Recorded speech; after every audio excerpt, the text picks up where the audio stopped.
হলো back gear.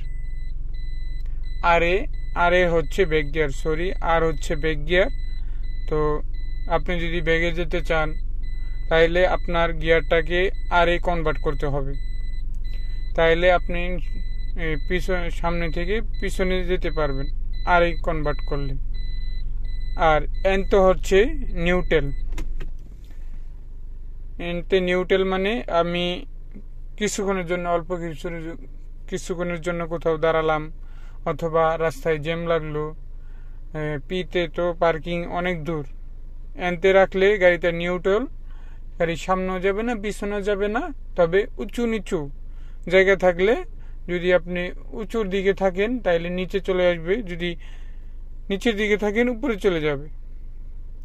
তো এনটা আপনার সমতল ভূমির জন্য এটা নিরাপদ। আর ডিতে হচ্ছে ওভারড্রাইভ। ডি হচ্ছে আপনি ডিতে আপনি সারাদিন গাড়ি দৌড়াতে পারবেন। এটা হলো অটো ড্রাইভ, যেটাকে বলে যে আপনি অটো শিফট হয় ডিতে। আমাদের তো ম্যানুয়াল গাড়িতে বিভিন্ন গিয়ার, একে কনভার্ট করতে হয়, দুয়ে কনভার্ট করতে হয়, তিনে কনভার্ট করতে হয়। আর